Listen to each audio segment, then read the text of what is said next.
Politically Speaking. I'm Elizabeth Bennion, Chancellor's Professor of Political Science and Director of Community Engagement in the American Democracy Project at Indiana University, South Bend. Indiana lawmakers have just finished their third week of their short 2024 legislative session. Joining us this week to discuss Indiana's legislature and their priorities are two members of the Indiana House of Representatives. They are District 5 Representative DeVon of R-Granger and District 7 Representative Jake Teshka of North Liberty. Thank you both for being here. I want to start, Representative DeVon, by asking you about top priorities for House Republicans and for the legislature this session. Sure, and this session, as you said, is a short session, right? So in a long session, it's a 16-week period. The short session's typically 9 to 10 weeks. We hope to do it 9 this year, but we'll see how the cards play out. One thing they did to help shorten it up, a lot of times we're limited to the number of bills that we can carry, so we're allowed 5 in the House. Usually the Senate is 10 in a short session, but they've been limited to 5 as well. So I think there's just under 700 bills, or close to 700 bills total that have been drafted this year. Again, in the House, we're going to hear probably maybe 200 bills, if they get that many even heard. I don't know. We'll see how the time plays out. And then the second half, we get the Senate bills that come over to the House, and we'll work on those. So we only have usually there's a 10 priority bills. I think there's only 4 this year. So again, trying to simplify. And actually, we never used to have a short session, right? It was just a long session every 2 years, and then they would come in now and then for technical corrections and different things like that. So they've gone to an actual short session. It's almost turned into a full session, as far as bills being drafted and legislations being changed. One thing that we do in don't do in the short session is deal with anything budgetary, and especially this year. I think, so if you have any bills that have a fiscal to them, they're going to kind of go to the graveyard.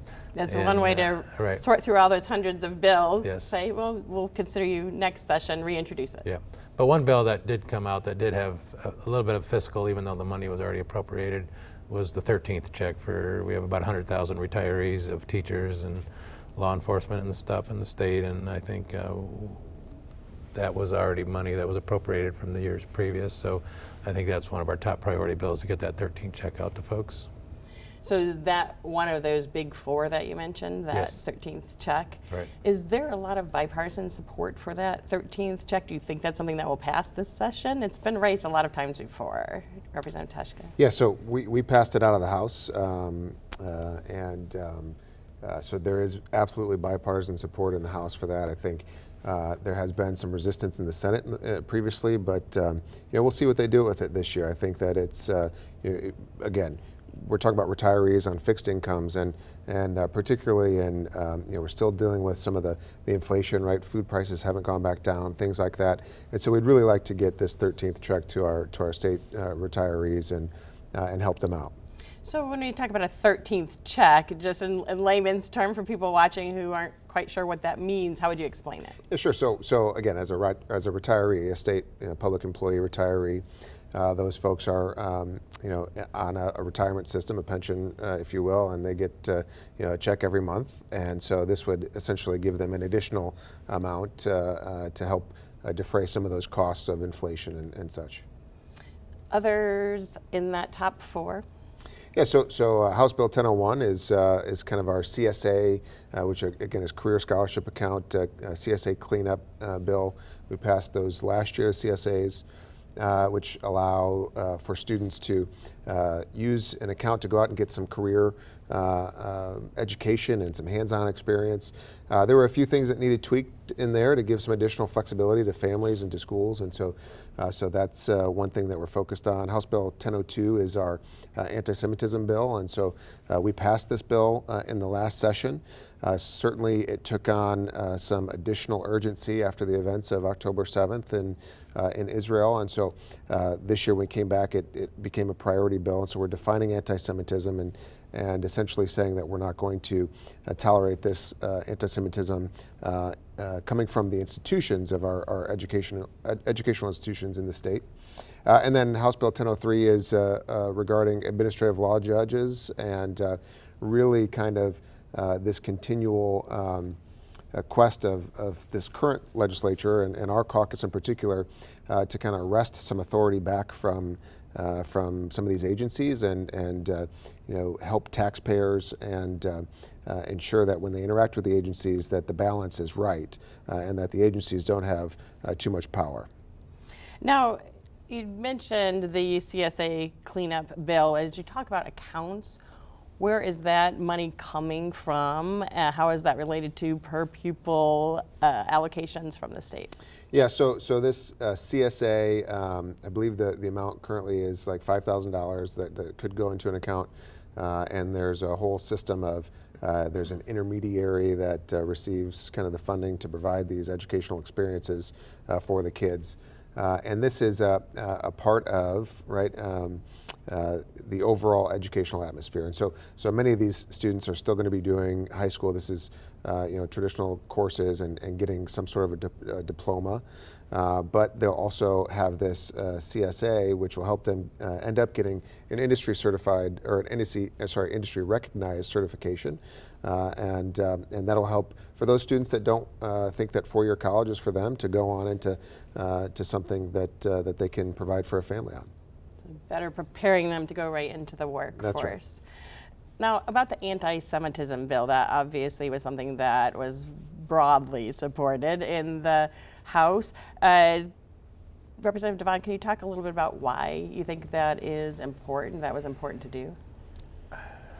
There's a lot of, this world's getting a little unique and crazy at times, right? And I think everybody, we all want to love each other and care for one another, but there's a lot of people don't think the way we think in the United States, right? And so I think we're very fortunate to live here in the United States where we are at this time of life, and I think just to have any type of discrimination against anybody is not a right thing to do. And I think we were just truly trying to make a statement to say, we're not going to tolerate any type of discrimination of any type of any discrimination in Indiana. Representative Teshka, you mentioned defining anti-Semitism, and the bill does define anti-Semitism, prohibiting it in state curriculum, holding Jews responsible for Israel's actions, claiming Israel's existence as racist, or comparing Israel's actions to that of Nazi Germany.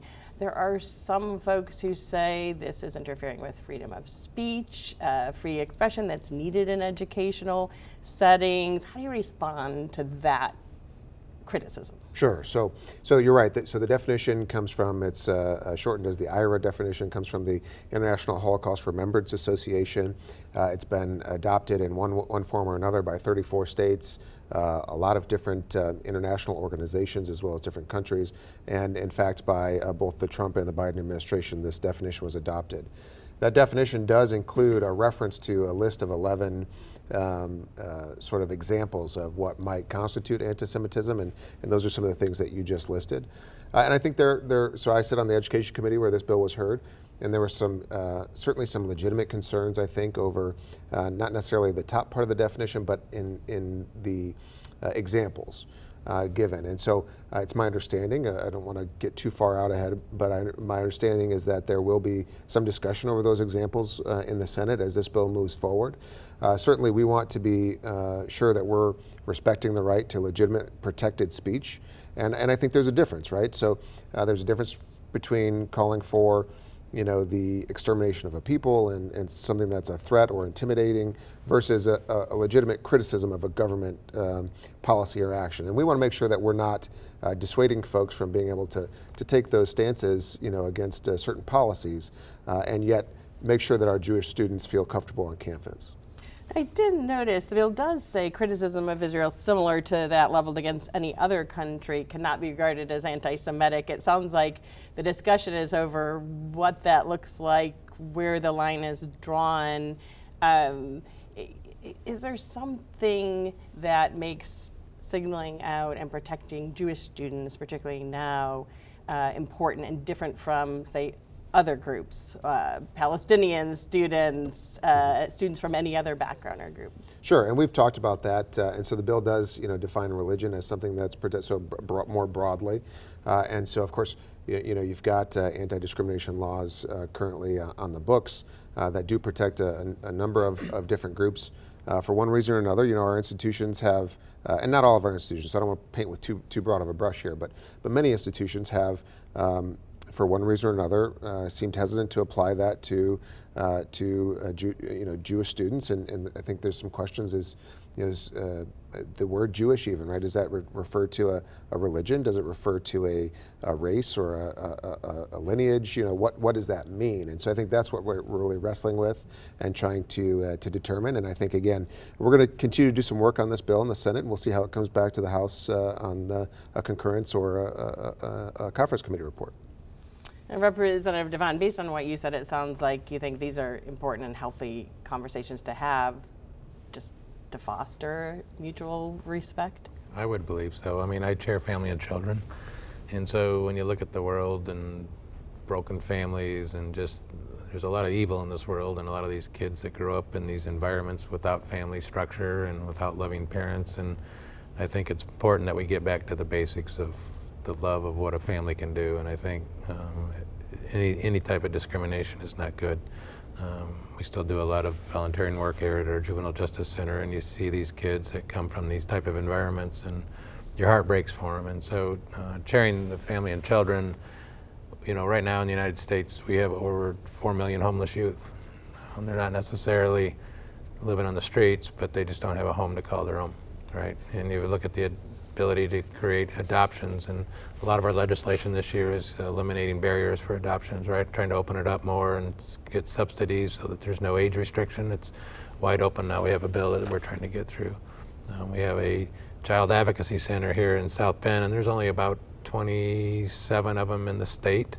We're fortunate to have a child advocacy center here in our community that deals with law enforcement, DCS, and the prosecutor's office that are kids that when they see abuse or neglect, and we're pulling kids out of households that we're hopefully given a better forensic investigation on a child to determine what's the best course for this child to succeed in life. So. Notice over the years, both Republicans and Democrats in the legislature have been on set talking about the need for expanded opportunities and support for adoption, but things don't always move. Do you think there will be some movement and passage? I think so. I mean, there's some federal guidelines that we're our hands are tied with sometimes, and so I think working with our congressional candidates and Senate candidates at the national level and working with our state, we're starting to break through some barriers that have been there for some time.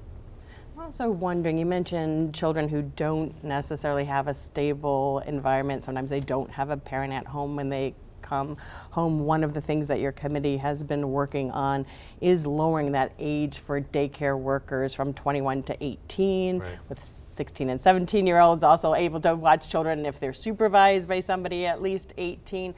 What's the reason for that change, and do you expect to see that become law? Yeah, so House Bill 1102 is Representative Heine's bill that we've been working on and with our policy teams and and it's actually been one of our speakers' priorities as well, because the cost of daycare is getting just outrageous.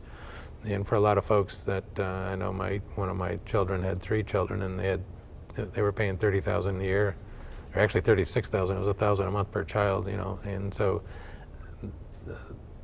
a lot of people with incomes, they can't afford that type of stuff. So we have to look at ways to keep kids safe while they're in daycare, but at the same time make it affordable. So if you have an aunt or an uncle down the street that's wanting to open their house up and to create a small daycare to help offset some of their income, and so we limited but we put some restrictions around that to help protect children, but that the numbers aren't so astronomical.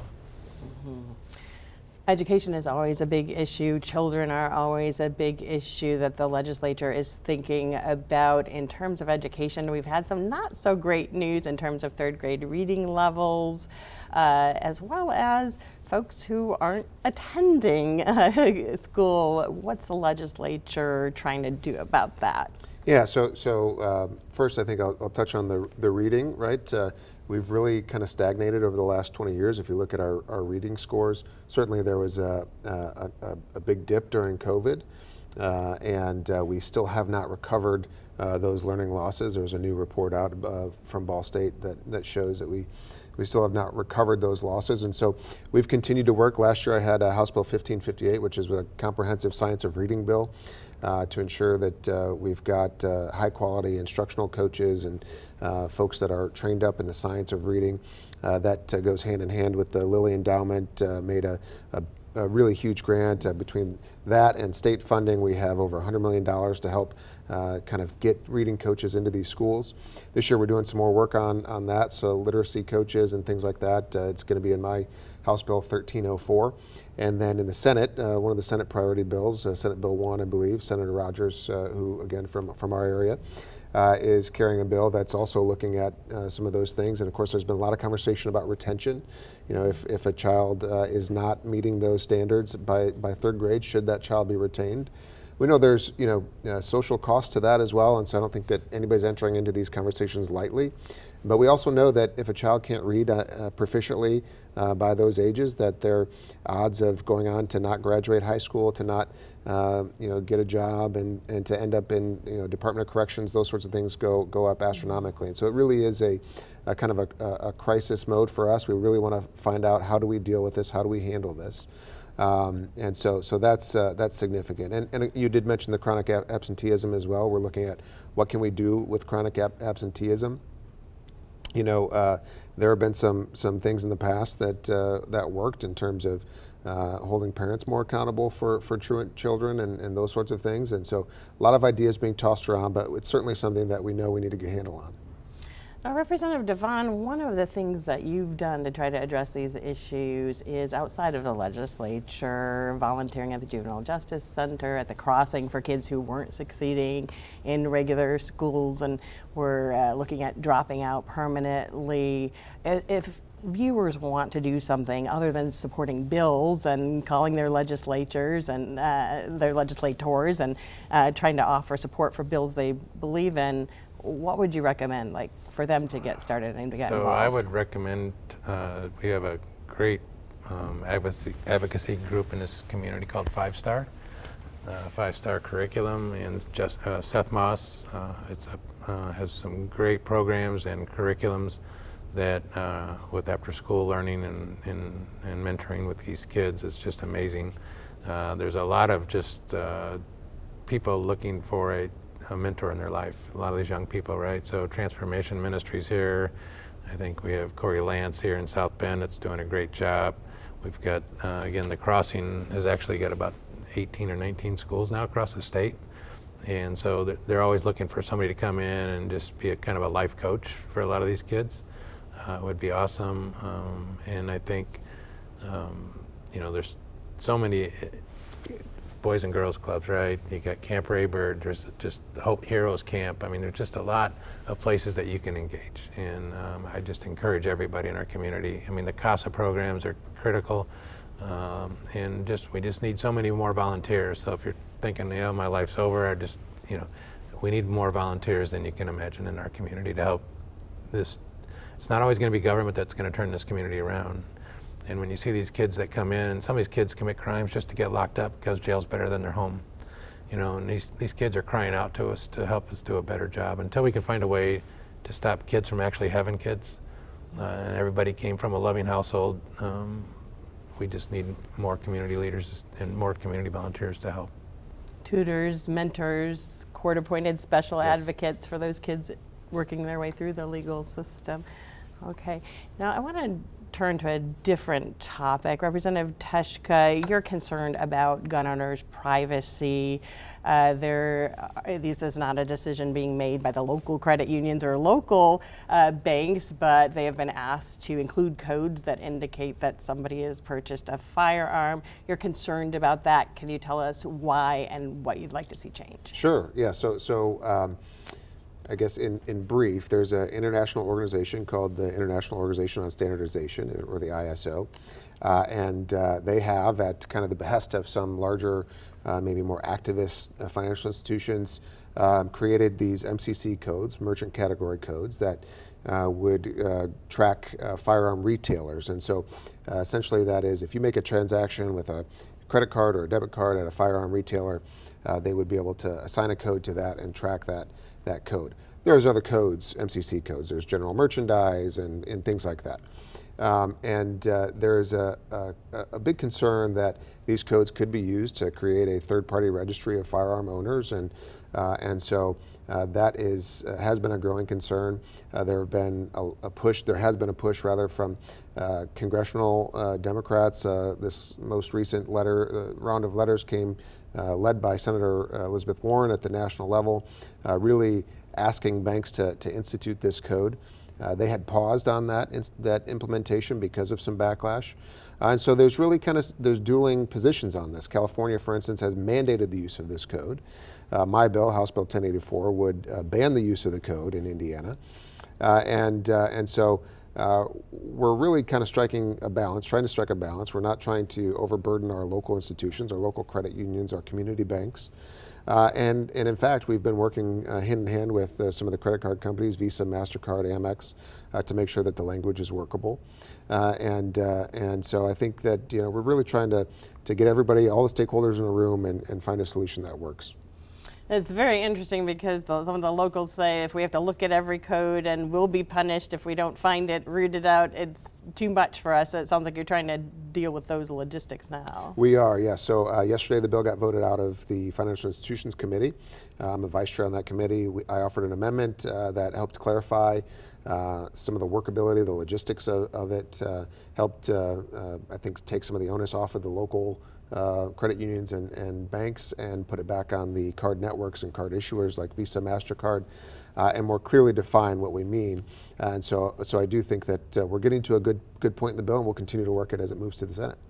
I want to ask you about one other issue. I saw your viewpoint in the South Bend Tribune where you were arguing that free market really builds the economy, not government. And we were particularly looking at ways the state can help out new businesses. Could you briefly talk about that? Yeah, so I've got a passion for new businesses, entrepreneurs, and innovators. Of course, we come from a really rich part of the state in terms of that. We've got Elkhart with all of these different startup Moxie and the Idea Center at Notre Dame, and so a lot of really great innovators coming out of the north central part of our state. We've seen these multi-billion-dollar deals be landed. Governor Holcomb touted in his State of the State near $30 billion worth of investment announced in the last year. And we've been ranked, I think, by Forbes this last year as the #1 state to start a business, or we're consistently at the top anyway. But there's a disconnect because we're actually 44th in new business starts. And so what we know is that most new jobs in this country come from young firms, established firms like a GM. They kind of add and shed jobs at a similar rate. And so most net job creation comes from young firms. And so there's no reason why Indiana can't be the next, the birthplace of the next big thing, whatever that might be. And so we're looking at ways to kind of bridge that gap between being the best place to start a business and actually being the best place for new business starts. So actually providing some help to those businesses that are young and starting out. Now, in the last couple minutes we have, Representative DeVon, are there other bills that you think viewers should be paying attention to? Something that's important to you personally or that you think they should be watching? Sure, I know. So again, we were allowed 5 bills, right? And I have a father's rights bill that when a child's born out of wedlock, right, and there's still a biological mom and a dad, moms always tend to get the most critical, moms tend to be the most nurturing and critical person to a child's life, but sometimes fathers are. And sometimes fathers don't get always the benefits that they should be getting and the ability to have custody. And so it's a bill that it was Florida's law that we're just trying to move forward here in Indiana, but I don't think it's going to get a hearing this year. I know our chairman of Judiciary had about 50, 60 bills or something like that, and he only had 3 committee days. Yeah, the new chairman. So I don't see that one getting heard this year, but we're going to keep fighting for that. Something else that I'm working on is I've been working with, not that everybody would be concerned, but when you dig, you need to call 811 if you dig a hole. So it's a utility issue matter. We've been working for about 3 years with some local excavators, and we finally got it to a point where the 811 board and all the utilities and the excavators could come together in the same room after 3 years of trying, and we got a bill in a good place to where we can get some legislation passed on that this year. One of those things people don't think about that much, but will actually make a big difference for a lot of people in terms of efficiency, right?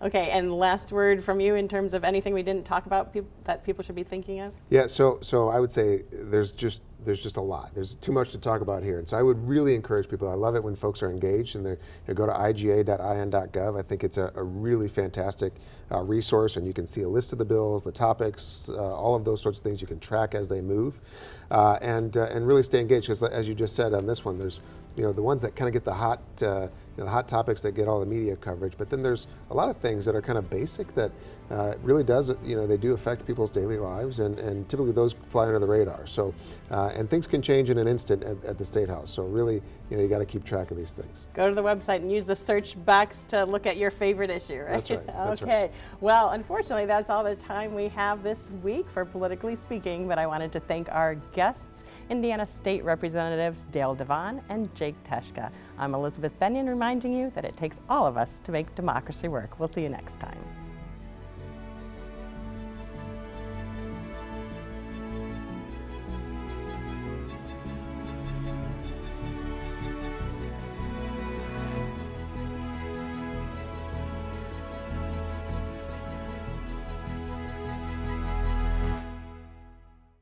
This WNIT local production has been made possible in part by viewers like you. Thank you.